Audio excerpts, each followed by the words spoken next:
But we're going to finish Ruth today in something of an unorthodox way. So I'll just spring that on you when we get to it this morning, because in my studying of Ruth this time around, and you know, I've read Ruth so many times, God did something very strange to me, and so I want to share that with you, because it was sort of like a broadsided by an understanding that has just never dawned on me before. So maybe it'll be that to you. I don't know, but we'll see. So as we're wrapping up today, what we're going to do is we're actually going to storyize Ruth a little bit. We're going to go back and retell the story to ourselves, because I'm a firm believer in the fact that God teaches us in different ways when we talk about storytelling, when we talk about narratives of a story, because stories are very portable. You can remember a story. Like, for instance, I bring this up a lot as a comparison. In the New Testament, the prodigal son story, you know that story. You know all the people in the story. You know the dynamics of what goes on in the story. You even know how to connect yourself into the story. So you can be doing anything and going anywhere, and this very portable, compact, condensed truth that's in this story can accompany you, and you can stop and you can close your eyes and you can rethink through the grace and the mercy and the kindness of God when we're rebellious. And all you have to say is prodigal. Well, God has done that with Ruth as well. So we're going to look at the story, and we're going to look at her story that restarts again because of what happened last week and the week before. So let's just jump in and we'll take a look at this. This is Ruth's new life. We're still in chapter 4. We didn't finish chapter 4. And, yuck, my lip balm just opened up in my pocket. Okay. Kind of lubed up my keys. So we are in chapter 4. I remember we got into chapter 4 wondering whether Ruth's hopes and dreams were going to come true, whether their thing with Boaz would happen. Would she get married? Wouldn't she get married? She's an outsider. She's a stranger from Moab. Will this ever happen? And of course, that was the nail biter going into next week. And we started in chapter 4. And now, fortunately, he became the husband of Ruth. So Boaz took Ruth and she became his wife. So we're past that kind of juncture. But that's where we left it last week. And like I said last week, that would be a great place if... Oh, I've got chapstick on my hands. That would be a great place... I know. There we go. This would be a great place in the story to just stop and go home, because this is the dream come true. But that's really not the major point of Ruth, and what followed still in the chapter we have to cover, because it's really important and it leads us to this powerful story. So let's find out what happens after that. And it's really the offspring of this relationship. So Boaz took Ruth, became his wife, and he went into her, and the Lord gave her conception, and she bore a son. Oh, with a little plastic thing on his wrist. There you go. Yeah, so she has a son, and it goes on. And then the women, this is the women of the village, said to Naomi, "Blessed be the Lord who has not left you this day without a redeemer, and may his name be renowned in Israel. He shall be to you a restorer of life, a nourisher of your old age. For your daughter-in-law, who loves you, who is more to you than 7 sons, has given birth to him."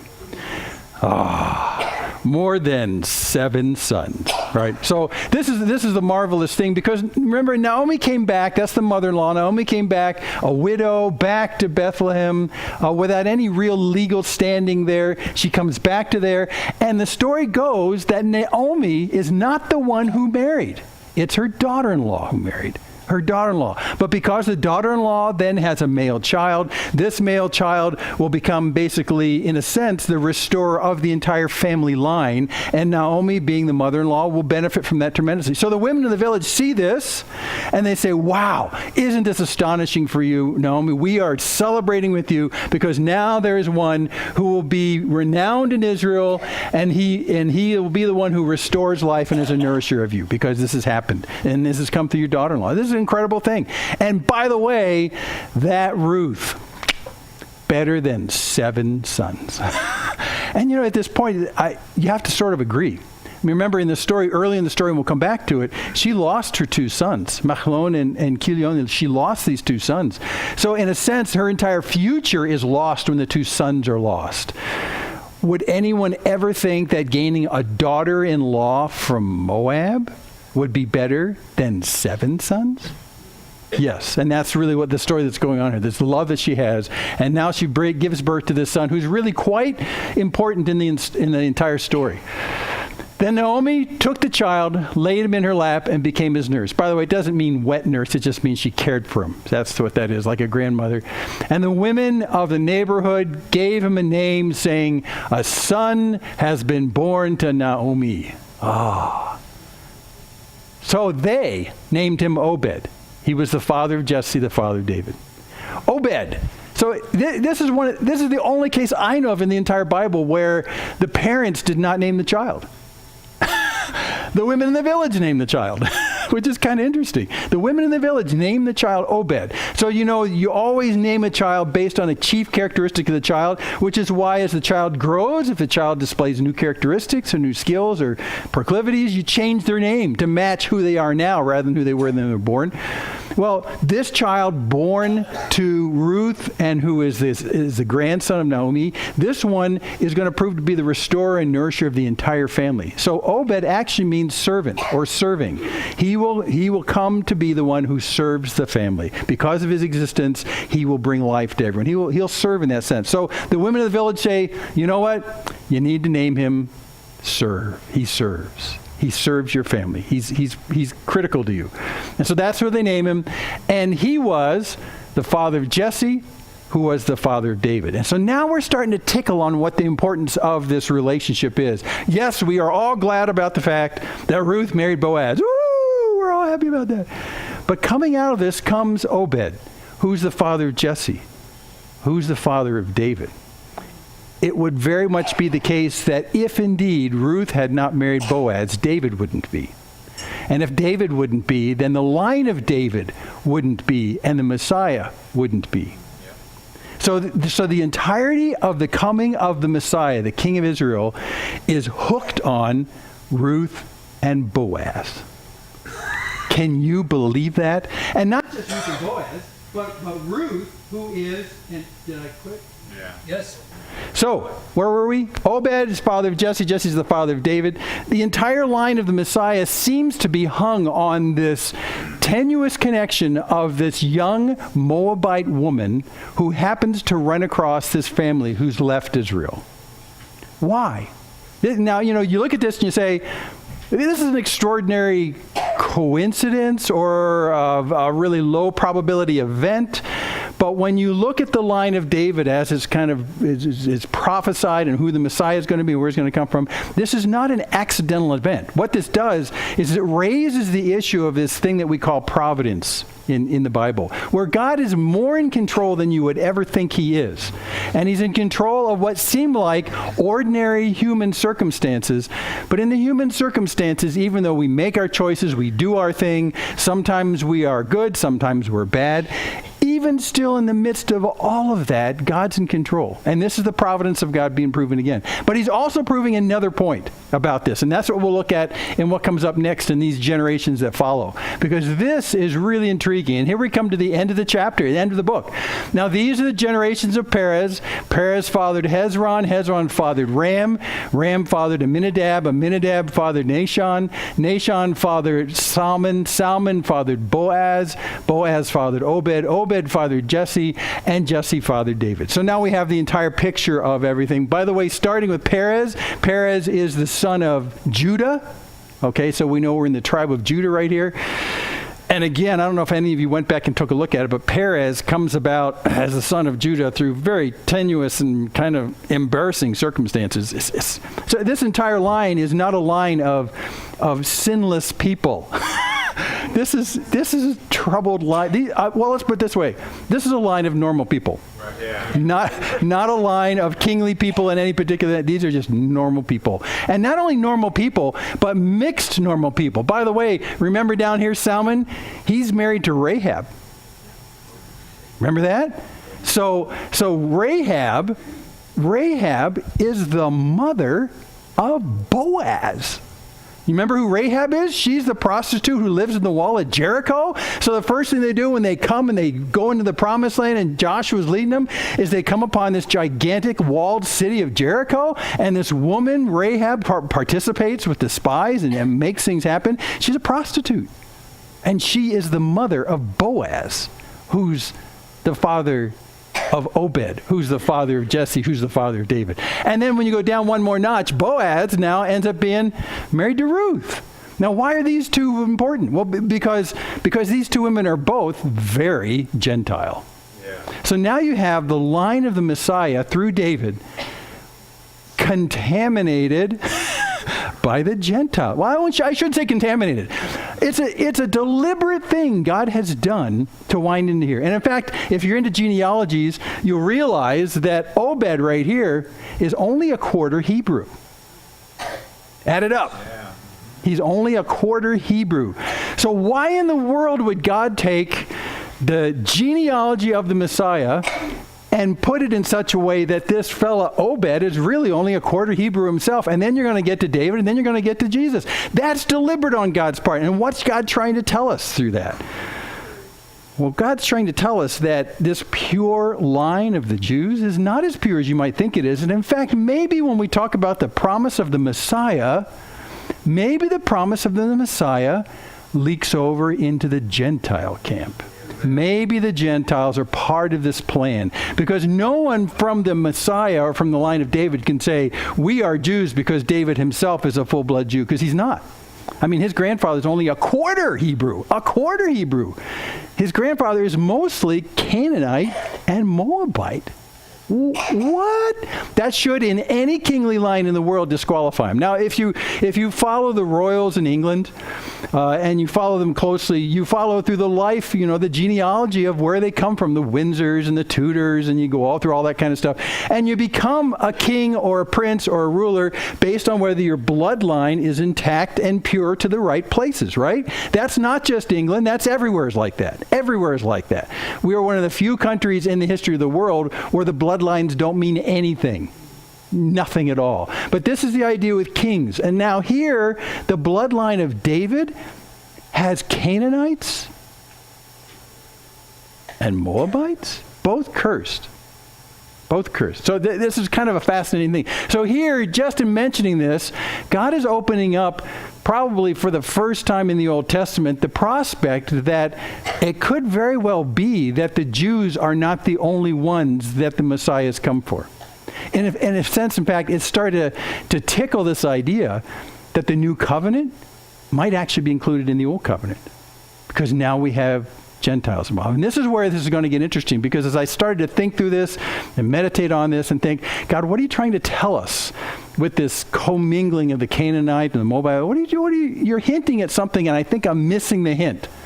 Well, in the story of Ruth, it's not a hint. It's a very blatant statement. So we're going to actually go and we're going to take a look at that again, and we're going to do story time. Yay! Okay, so we're going to retell the story of Ruth, because we just read the last verses of Ruth. That was it. That's the end. So we're going to go back and retell it, because you know the details. You can't tell a story unless you know the cast. So here's the cast. It starts with an order of appearance, by the way, in Ruth. You have Elimelech, you have Naomi, you have Machlon, you have Kilion, you have Orpah, Ruth, Boaz, and Fred. Fred's he's the Redeemer dude that we don't know his name, that he could, but he didn't, he can't, whatever. You remember that guy? He needs to be in the story. You'll see why in a second here.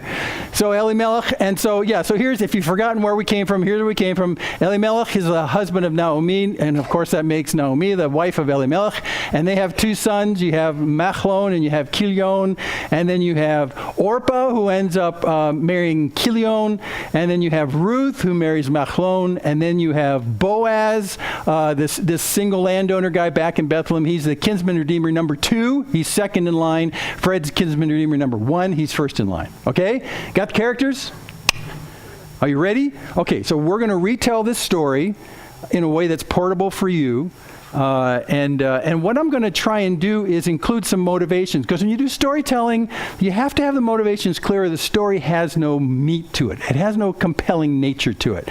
So I started looking through some motivations, and I realized the motivation of Elimelech, he just comes and dies.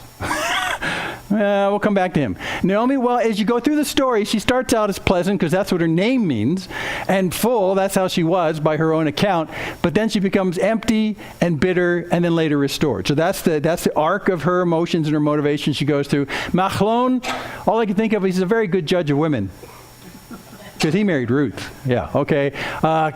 Chilion, well, we don't know anything about him. Orpah, we do know that Orpah, the wife of Chilion, she loved her home in Moab because that's where she stays. She lets that become the motivation for her heart, to stay in Moab.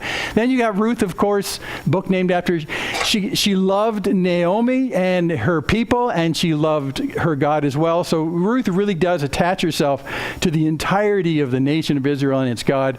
And you have Boaz.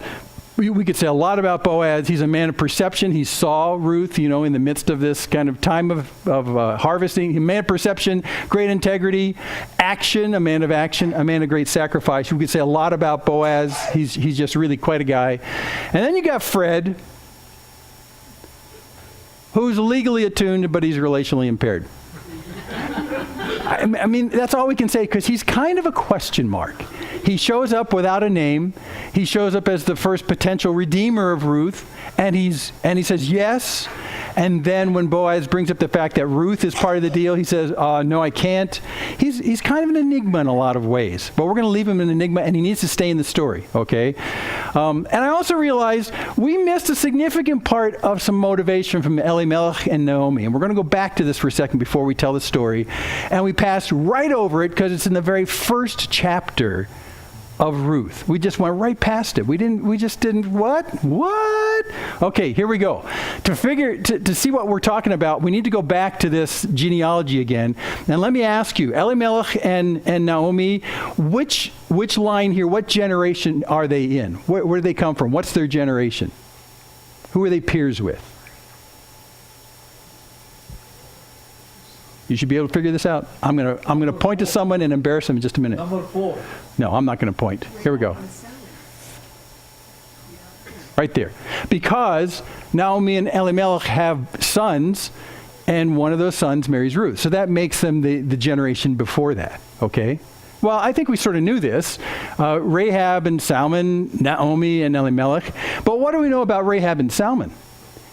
Okay, wait a second. Rahab was alive when they came into the promised land because she lived in the wall. That means Salmon, and we talked about this before, Salmon was one of the people that came into the promised land with Joshua. And that makes Salmon one of the children of the parents who died in the desert because they were allowed to die in the desert after 40 years in the desert.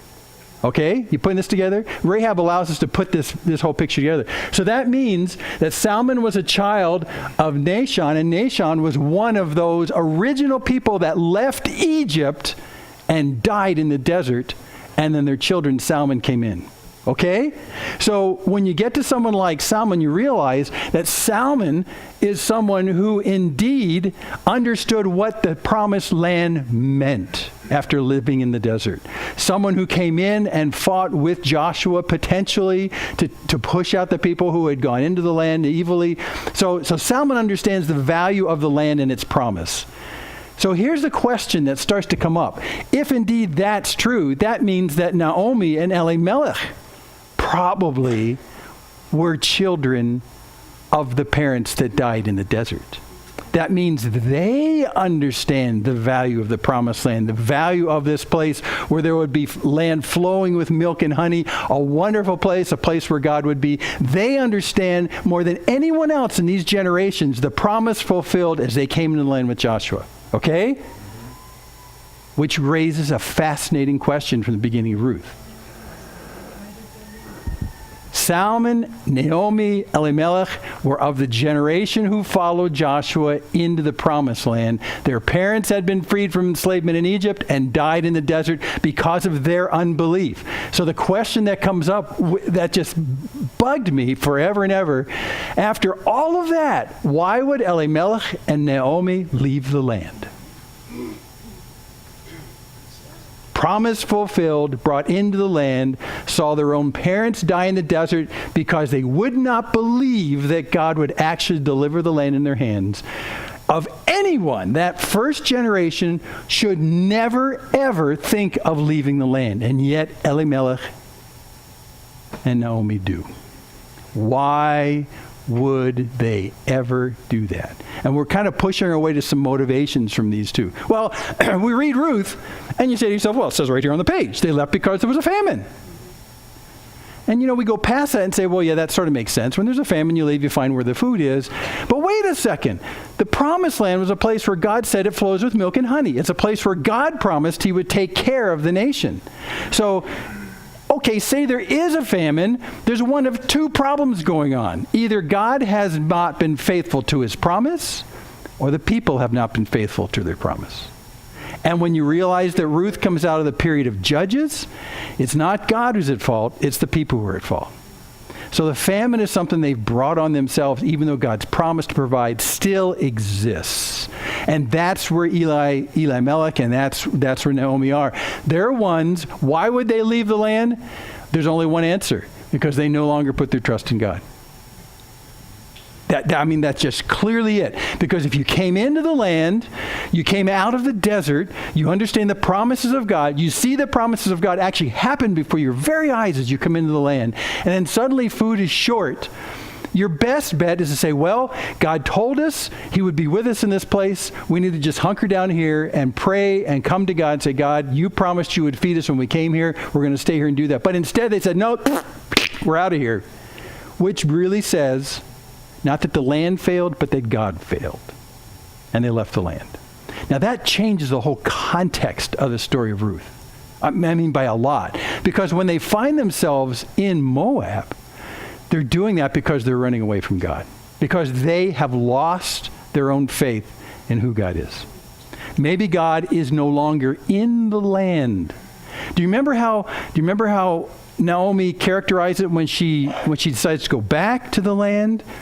She says that there's food back there, but she doesn't just say there's food back there in Bethlehem. She says the Lord has visited his people with food. Which in the context of this tells us that in her thinking, she and Elimelech were thinking that God had left us and left us without food. Now God has returned to the area. So see, that's what's happened right here. They've left the area because they've lost their trust in who God is and what his promises are. So let me just summarize it this way. There's two ways to look about coming into this promised land, and you can live there two ways. You can live in the land of promise, which is what they did when Joshua brought them in, but you also, while you're there, need to understand how to live in the promise of the land.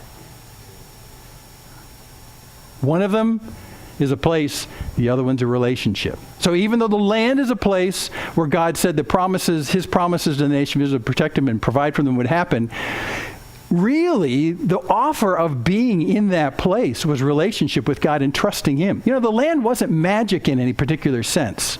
In fact, if you look at it today, you'd say this is not a place where the land itself is not a place where you're going to find great sustaining food and stuff like that. I mean, it's okay, but it's kind of medium to medium minus. It's really not that great.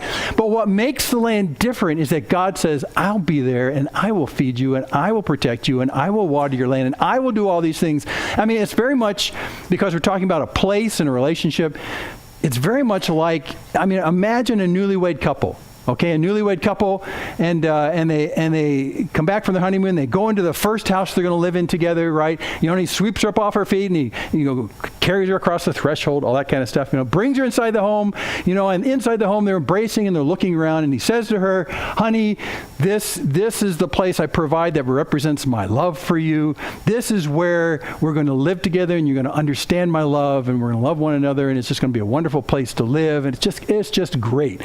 Okay, and then the romance movie goes on and the heart throbs and everything's just wonderful. And then after a while, it turns out that the wife, she starts to fall out of love with the husband, but she still likes the house. I mean, it's got a very modern kitchen and it's got so many great things. And so what she decides to do instead of moving out is, I want to stay here because I like the house. I'm just not that thrilled about my husband anymore. And what she's done is she's learned how to live in the house of the promise, but not live in the promise of the house. See how the one is geographical, it's a place. The other one is a heart. So really in exactly the same way, when Israel was brought into the land, it was God's way of saying, this is where I want to provide for you. This is where I want you to come to understand who I am. But when you get to the time of the Judges, and you read the book of Judges, when you get to the time of the Judges, the people have decided they like the land, but they've sort of fallen out of love with God. and they do what's right in their own eyes. And Elimelech and Naomi are not exceptions to that. They left the land. First generation occupiers, and they left the land. They let everything go. Not only did they not want to live in the land of promise, they definitely didn't want to live in the promise of the land with God. I mean, they left it all. All the promises of God and his intentions to love them and to make himself known, gone. Zipped down. Just gone. Look, this is what God had promised. Leviticus 26. I will make my dwelling among you, and my soul shall not abhor you. I chuckle when I read that because there's lots to abhor about Israel. And my soul shall not abhor you, and I will walk among you and will be your God, and you shall be my people. You see the husband and wife, newlyweds in the new house? That's exactly what this is. This is exactly what this is. God says we're going into this land, but look, the good deal about this land is I'll be in the middle of it. This is a place where you and I will live together, and you'll get to know me, and I'll love you, and I will not abhor you. Okay, there's a lot of things that have problems with the relationship, but I'm not going to do that because I love you. And I will be your God, and you'll be my people. Relationship. It's the place of the relationship, but it's relationship, right? Look what else. This is just fascinating. Joshua 1:5, beginning of Joshua. God speaking. He says, I will be with you. I will not leave you or forsake you. But what did Elimelech and Naomi do? They called God a liar. Yeah, exactly. At least her husband. That's exactly right. That's exactly right. I mean, yeah, it could be. Look, and it goes on. Jeremiah 31. This is God speaking much later. And God's telling the history of all this. He says, I took them by the hand to bring them out of the land of Egypt, my covenant that they broke, though I was their husband, declares the Lord. So this is exactly what's going on when we talk about coming into the land. There's one thing about coming into the land of the promise, but there's another thing about remaining in the promise of the land, the promise of relationship with God. And that's what's at stake right here. And this is all that Elimelech and Naomi walked away from. Changes all the motivations in the story. Okay, so let's go back and let's tell the story, okay? You ready for a story? You got the motivation straight? So once upon a time, no, I won't say that because that time tends to tell you that's fiction, and this is not fiction. This is fact. This is a factual story. It came to pass, thanks, to use a commonly used phrase in the area. Okay, it came to pass. So it turns out Elimelech and Naomi and their sons Machlon and Kilion are in Bethlehem and find themselves without food. And despite the fact that God had always promised that he would provide and protect them in the land, they decided their only option to stay alive was not with God, it was away from God. And they left the land to an arid place of their cousins, a place, Moab, that was despised by many, but there they found food when God seemed to not provide food back where they came from. So they went to Moab, and as they went to Moab, things looked good for a while. Naomi seemed satisfied with the fact that she had a wonderful husband and 2 grown sons, but then very quickly, tragedy struck the family. Elimelech dies. And it makes Naomi a widow. And as a widow, she knows that things are not going to go well for her in terms of her long-term care as a widow. Hopefully something will happen with her sons, and hopefully those sons will provide sons themselves, and then I will have a lasting way to live. But the sons have to get married. So they get married. But they have to be married to Moabite people because they're in Moab. Okay, so it's frowned upon, but we'll still do that because after all, that seems like it'll give me more hope than going back and waiting on God to help me. So they get married, and it turns out Kilion goes and marries Orpah. Machlon goes and marries Ruth, wonderful women of the local area. And they live there pretty well for a decade, and things seem to go okay. And then Machlon and Kilion die. Now there's no men left. And it seems as though they're childless, according to the story. And so now Naomi is in a tough spot. Now she has to figure, what am I going to do for my future? I had originally engineered the idea that if my sons marry daughters and these daughters produce sons and they provide a legacy of care for me, I'll have grandchildren and great-grandchildren and everything will just be solid and everything will be just fine. But now that's not even going to happen. I tried my darndest and my future is now in peril. I came here with a husband who was going to guarantee my future and 2 sons that were going to guarantee my future. And now everything I counted on is gone. And now I'm in a foreign land with nothing. So in that desperate position, she gets word back that the Lord had returned to the land and brought food to Bethlehem. The Lord had returned and he brought food. So it turns out that in her pro, cons, benefit, sheet that she's trying to weigh, what do I do? Where do I go? What's my future all about? She says to herself, it looks like I can find life back with my people if we go back to Bethlehem. But here's the problem. I've got 2 daughters-in-law.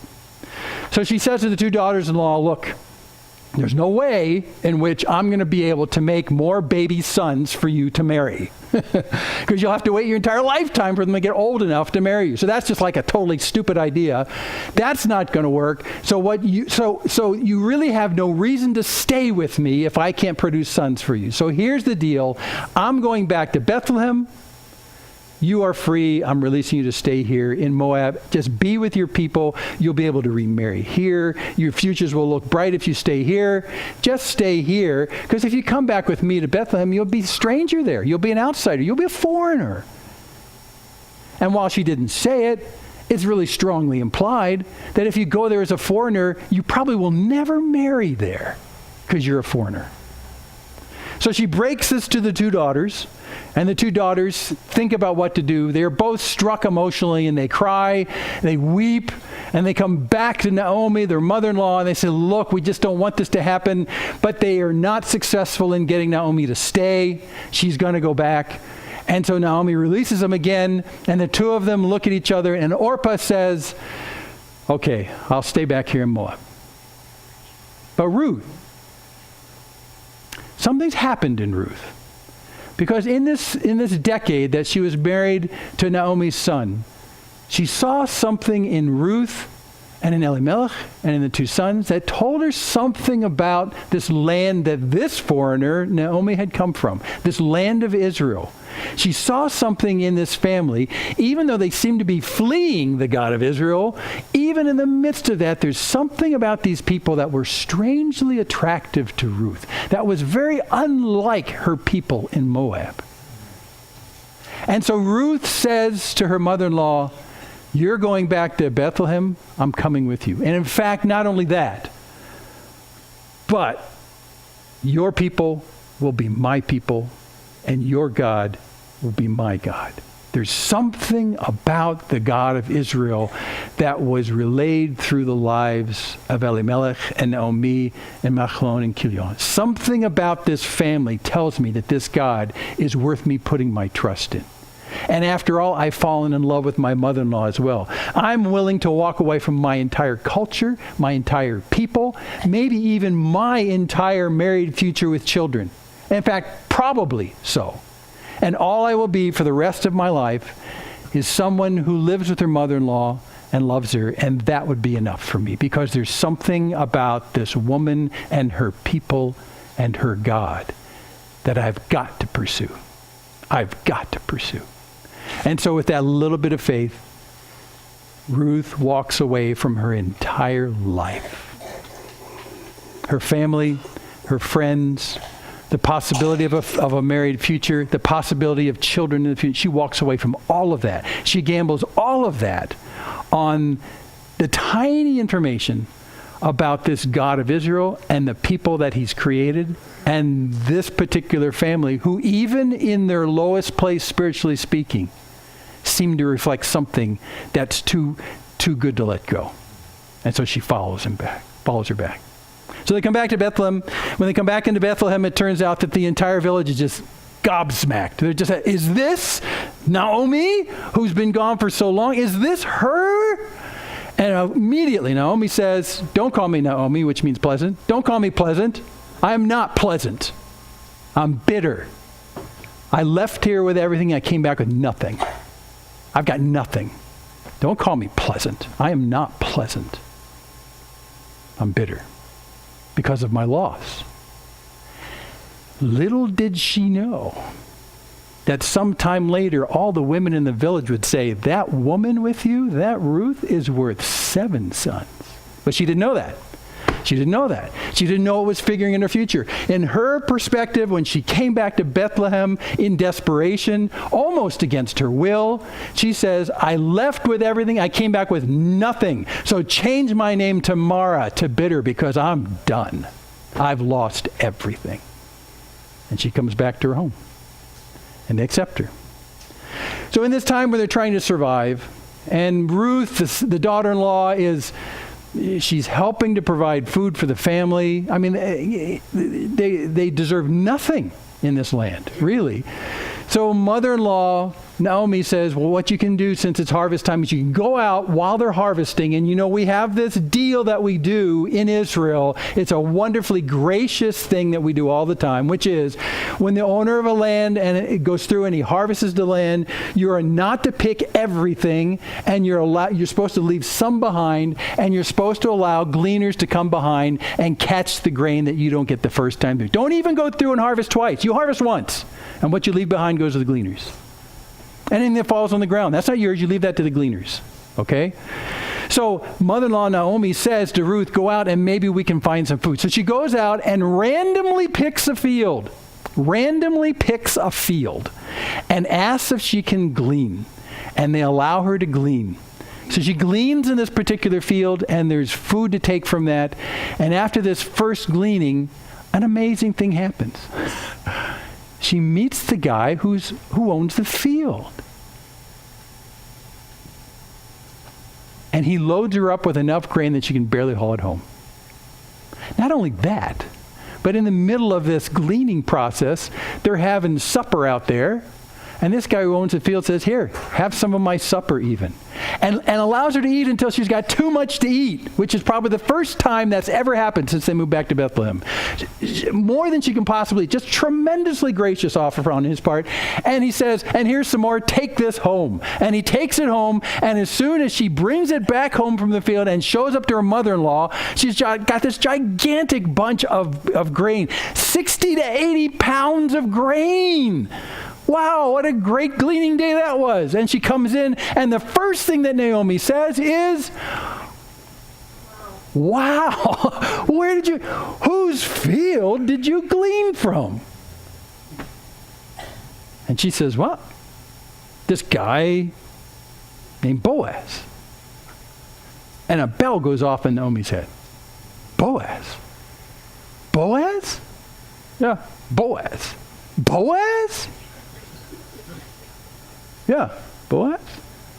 You know who he is? He's one of our redeemers. We're not sure if Ruth understood what that meant, but it sounded good. This is sounding hopeful. A redeemer. And maybe she explained it to her what happens. Don't know. But she goes out to glean another time. And before she goes out, Naomi says this. She says, look, when you go out and you see this guy and you're gleaning again, like go out there near the end of the harvest day. End of the harvest day, that's a big celebration. It's like Peach Days. Well, not quite like Peach Days, but it's a harvest celebration. And the guy who owns the field, he'll be celebrating, and they'll be eating a lot and drinking a lot. And, it'll just be great. Stay out of their way while they're doing all that kind of stuff. But when everyone's tired and the sun goes down and the owner of the field is camped out at the foot of his pile of grain, because it would be a pile of grain, so that no one will steal, while he's camped out right there and going to sleep, then kind of sneak up and take his cloak that's covering his toes and kind of uncover his toes. And then you just sort of curl up on the stone there and just go to sleep. So she does that, not really knowing what's going to go on, because her mother-in-law says, listen, so when you do that, just do what he says after that. So she uncovers his toes. The night goes on. His toes get cold. It wakes him up. When he covers his toes back up, he looks down, and down by his feet is this woman. And in the dark, he says, Who are you? She says, I'm Ruth. I'm Ruth. Remember me? We talked before. I'm the woman who came back from the foreign lands with Naomi. And Boaz says, yes, I know who you are. And in doing this little ritual, she has proposed marriage to him. And she has said to him, if you'll take me, even though I'm from Moab, if you'll take me, I'll be yours. So she proposes marriage to him. He says, okay, listen, okay, wait, okay. In the morning, we will work this out. In fact, I guarantee you tomorrow we will work this out. We're not going to delay on this, but there's a process here, and I don't want to rain on your parade, but there's someone else in the family that's related close than me and gets first dibs on marrying you. And we got to give him first dibs. Fred. So he says, so here's the deal. Tomorrow we're going to work this out. Tomorrow we'll work this out. I guarantee you by this time tomorrow it'll be all worked out. By this time tomorrow, you'll either be married to Fred or you'll be married to me. But by this time tomorrow, you'll be married. So that's good news. But for her, I want Boaz. He's a nice guy. So they go to sleep. There's no sex. They just sleep outside next to this big pile of grain. And the next morning, Boaz works this out. He's a man of action. He goes to the gates of the city, which is like the city chambers in that sense. And he says, I've got to find this other guy. I've got to find Fred. I've got to find this other guy. I need to tell him what's going on. I need to tell him that he's in line, and I need to offer this to him. So he goes to the city gates where it has those chambers. Remember those little meeting rooms at the gates? He goes to the gates, and there's Fred. There's the guy. He's, hey, come here. Sit down here. We got to talk about something. So he says, oh, okay. So he sits down. And then Boaz says, wait, we got to get some more people. And he gets a whole bunch of other people, the city elders who happen to be there at the time. They all sit down. Now they've got a quorum. Now they got a bunch of people that are there. And everyone's looking around at Boaz saying, you called the meeting. Why are we here? And Boaz explains in front of all these witnesses to Fred, explains to him that he is first in line as the kinsman redeemer. And this woman, Ruth, who came back with Naomi from Moab, this foreigner, she's proposed marriage. And, actually, he doesn't say that at first. He just says, look, here's the deal. Naomi needs to be redeemed. Her land needs to be bought back. Would you be willing to buy back the land since you're first in line to do this? Doesn't bring anything up about Ruth at first. And, of course, this guy says, well, sure, I'll do that. So he agrees to go ahead and buy the land back, which puts the land back in Naomi's family, promises a little bit of future. And then Boaz springs it on him. Well, if you buy the land, you have to marry Ruth. And at that point, his kinsman redeemer, who is legally astute but relationally impaired, says, well, I can't do it. Then I can't do it. If Ruth is part of the deal, I can't do it. And Boaz says, okay, so while I'm second in line, then I'll do it. So to seal the deal, takes his shoe off, takes his sandal, hands it to Boaz. All the people who were brought into the gate who were watching this go, yeah, I saw with my own eyes. Fred handed over his sandal. He's going to be Fred forever now. This is really sad. It's my middle name, by the way, so that's why I did that. So Fred hands over his sandal to this guy, to Boaz. The deal is sealed. It's sealed right there. Now, if Ruth had been there, she would have been jumping for joy, but she wasn't there. It's sealed. It's done. Boaz is going to marry Ruth. He comes back and he tells Ruth, and they get married. And they all lived happily ever after. Except, a wonderful thing happened. He had a child. This child, named Obed, who has the heart of a servant, now serves the family. Serves not only his parents, but his grandmother, Naomi. Naomi is just thrilled about the fact. You just can't pry the kid off of him. She is so thrilled. All the things that she tried to engineer with her sons and with her husband, which all fell apart with her best intentions. All of those futures that she tried to engineer just didn't happen. And now here, by the grace of God, God has given her this Obed and the line that comes after. And not only that, but Obed, who is only a quarter Hebrew, Obed himself ends up becoming the father of Jesse, who is the father of David, the renowned king of Israel, who is a man after God's own heart, and who, as a type, prefigures the coming of the Messiah, the King of Kings and Lord of Lords, through that. And then they lived happily ever after. Well, that's the story of Ruth. Do you realize you're in the story of Ruth? Yeah, working.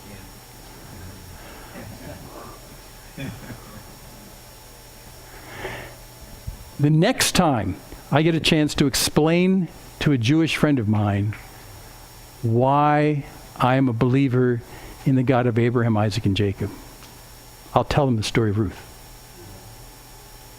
I've never done this before. This is what shook me all this week. I was pacing around going, wait. Here's how the story goes from my perspective. Once upon a time, there was a Jewish nation. This Jewish nation was a people of God's love. Loved them tremendously. Made tremendous promises to them to love them and live in their midst. And to bring them life and protection and provision. We know the Jewish nation. We know these Hebrew people. And they were people that God loved tremendously.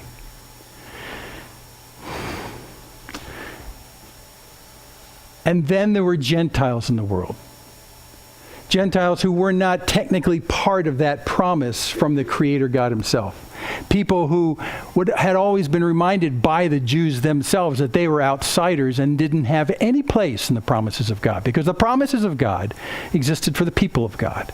And the promises of God existed for the people of God in the land of promise. And that's the end of the story. And that's what the Gentiles have been told all that time. Well, something happened to the Jewish nation. The Jewish nation was meant to be a living testimony to the loving kindness of this Creator God, a God who, unlike all the other gods of the universe that are made up by men, a God who makes promises to the ones he loves and always faithfully carries out his promises to the ones he loves. Amazing God. And this message about this amazing God spread through the entire world, because after a while, many of these Jews stopped believing in this God. Many of them, in fact, for various reasons, didn't find themselves living in the land of promise anymore because they failed to live in the promise of the land. And to this day, most of the land of Israel is occupied by Jews who do not live in the promise of the land. That is the promise of the God of Abraham, Yitzhak, and Yaakov, Abraham, Isaac, and Jacob. They don't live in that promise. They just live in the physical land. But they've lost the fact that that land was just to be a place where God would live with them, and they have walked away from living with God, hoping the land itself would be something in its own. But ever since they came back to that land, all they've done is met with turmoil and mistrust and wars. It's been a land of promise because they haven't, like Elimelech and Naomi, they haven't lived in the promise of the God of that land. And so we as Gentiles have watched this.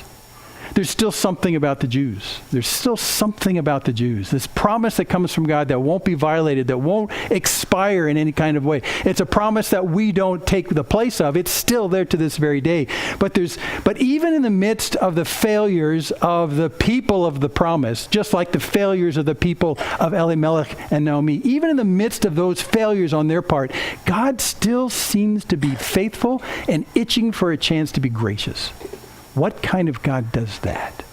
And as we as Gentiles looked on from the side, we suddenly came to understand that the God of Abraham, Isaac, and Jacob is a God who loves, not a God who condemns. He's a God who desires us to be with him. But there's a problem here. This God who makes these promises of loving kindness toward men seems like he made these promises only to Israel. He didn't make it to us Gentiles.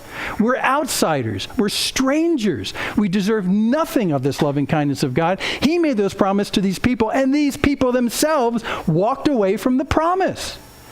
It turns out we're both in the same boat, whether they understood the promises to start with and left, or whether we just never heard the promises and were ignorant. I mean, we are all estranged from God. All of us, even the people of promise and the people outside the people of promise. So there's a tremendous problem. There's just no way in which any of us deserve to waltz in to living in the land of promise or live in the promise of the land, because I'm not sure the promise applies to me or to the people who walked away from it. This is a universal problem of mankind, arrived at in two different paths for the Jews and for the Gentiles. But it's a problem. The one who wants to love us will indeed love us, but we will not accept that love. But what if something like Ruth distantly looked and said, but there's something about this that I want to take part in. There's something about these people and this God that loves them that I want to take part in this. I want to somehow be in the middle of this. I want to pursue this. And I don't know much about it as a Gentile, but I want to be part of this somehow. But I understand that I may not be invited because I'm not a people of promise. But I still want to. Is there a way for that to be fixed?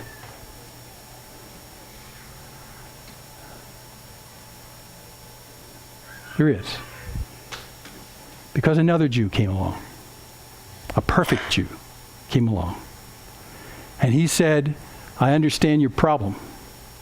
And I see your estrangement from God. And I understand that you've sinned and you are independent and you're like, all we like sheep have gone astray and led to his own way. I understand that in all of you. But I promise that I will not abhor you. Remember that line? I see who you really are. I know everything about you. But I understand that in your heart there's this desire that's this big to participate in the promise of the loving kindness of God. And I see that. And now, without any warning, I am going to offer myself as a redeemer to pay the price for you. I'm going to do that. Even though you don't deserve it, even though you're not a people of the promise or of the land, you are outsiders and strangers to the promises of Israel. You guys don't deserve any of this kind of stuff, but I'm going to do this for you. I'm going to buy you into the family of promises so that you can participate in the promise of God. But it's going to cost. And it's not just going to cost me the price of a field. It's going to cost me my entire life. And so we are flabbergasted. And when we discover that huge price was paid on our behalf because we showed just this much interest out of this much faith because we want to be part of this, and then we understand what he paid for us, we realize that there's nothing in me that makes me worthy of such a purchase. I'm a stranger and an outsider to the promises of God. There's nothing that makes me worthy of that. It's just the fact that he looks inside me and he sees my heart, my desire to live in the land of promise, in the promise of the land. And he fixes the problem for us. And by the way, he's not only our Redeemer, but this is Jesus. This is the Messiah. And he did what Fred could not do. So who is Fred? Ah, yes. Fred is the law. Fred is the law.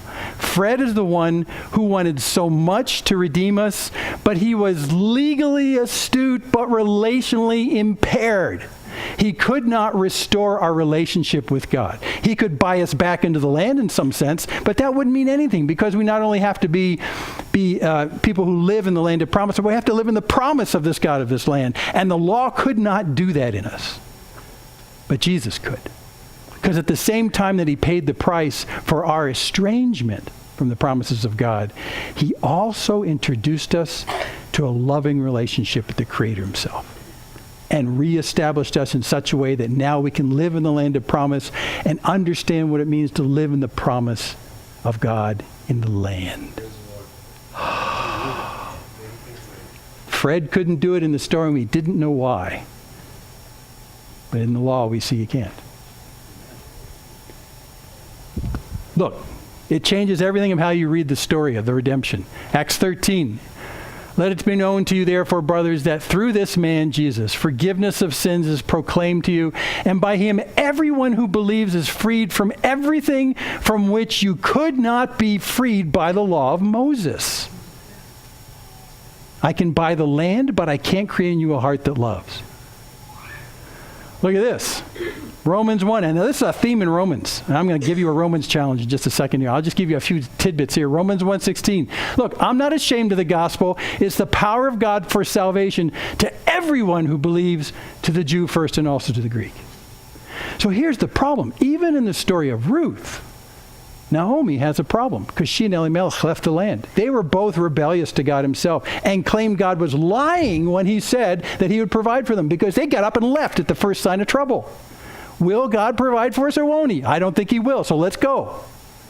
So the problem of mankind, the problem of the Gentiles is the problem of the Gentiles. The problem of the Jews is that they were well informed and they still left God. So Paul says to the audience in Rome, look, I'm not ashamed of this gospel. It's the power of God. See what he says? It's the power of God for salvation to everyone who believes. And we're talking Jews and Greeks. The Jews and Greeks, Jews and the Gentiles, we both have the problem of estrangement from God. The Jews have an additional problem because they think they're entitled to it. And so that gets in their way, pridefully speaking. The Gentiles know right off the bat that they were never entitled to it. Never entitled to it. But we both have the same problem. That's why in Romans 3 he says, all have sinned. Not just the Gentiles. Jews too. Elimelech, Naomi, Ruth. I mean, all estranged from the promises of God. All have sinned. But there's a solution to that problem through the Redeemer. Look at Romans 7.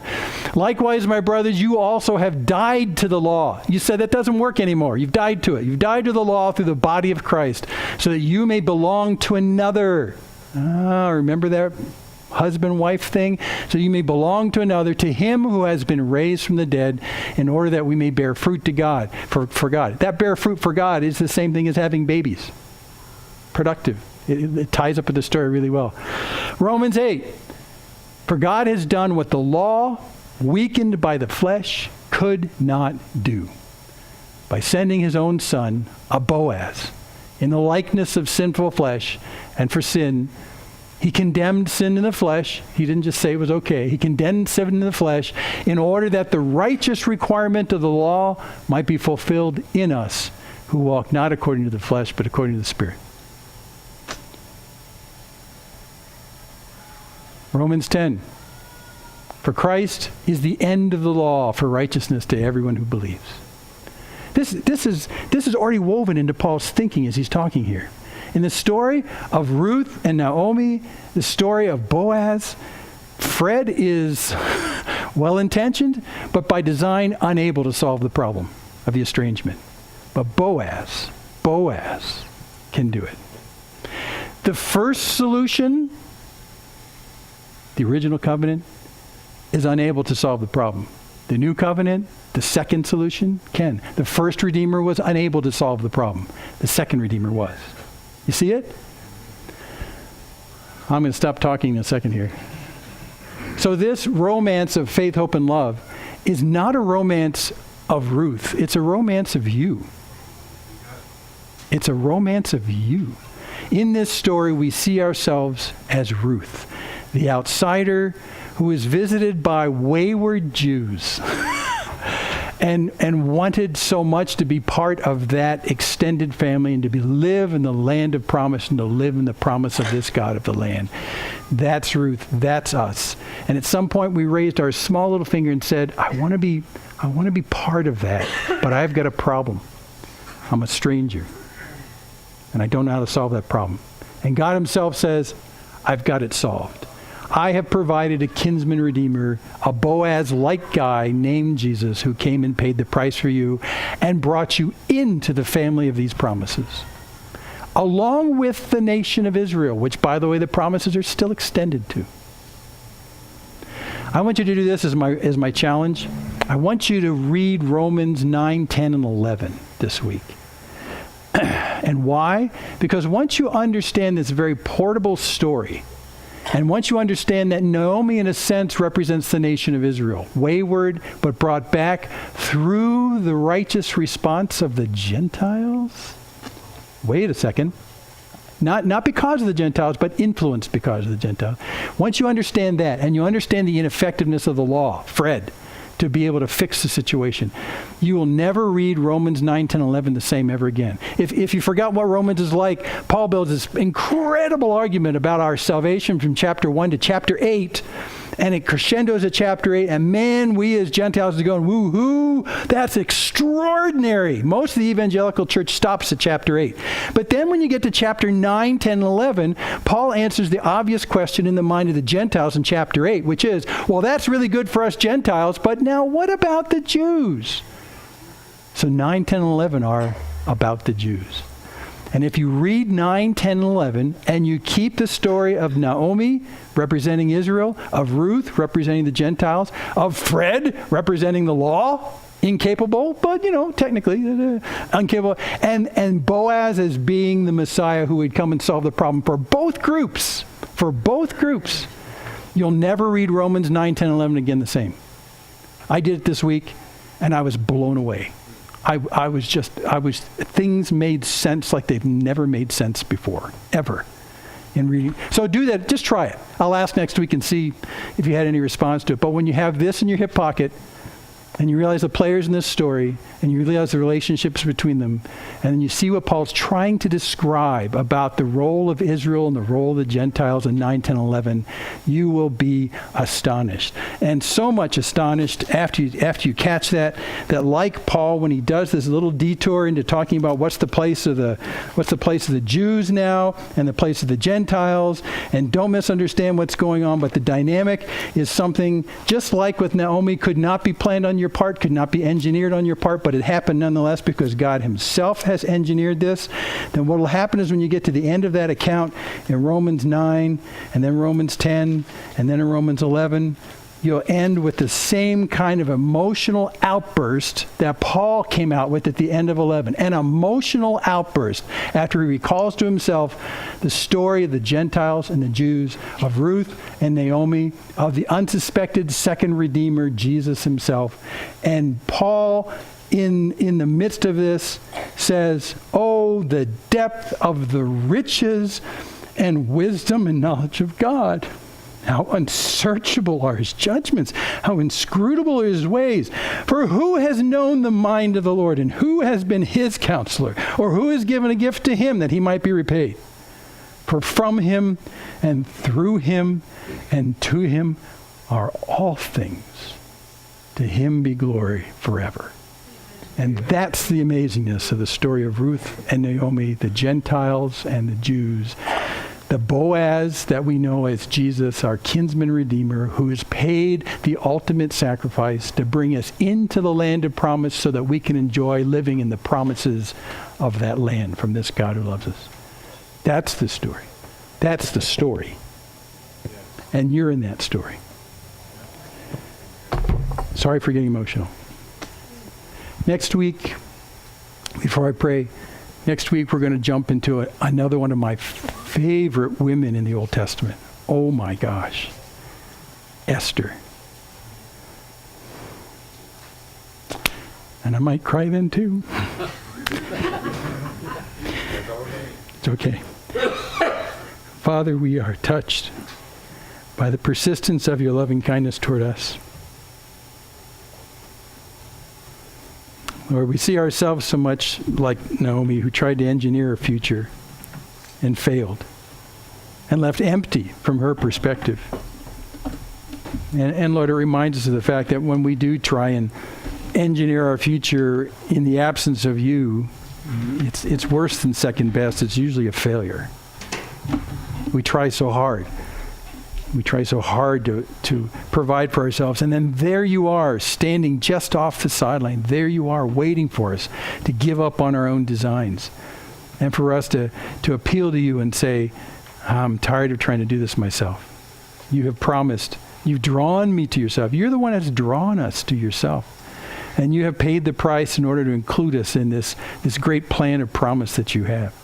And this promise that we can also participate in the proclamation that if you'll be my people, I will be your God. Lord, we were people who were not a people, and yet you've made us a people through our Boaz named Jesus, the one who redeemed us back, bought us into this incredible relationship that we have with you.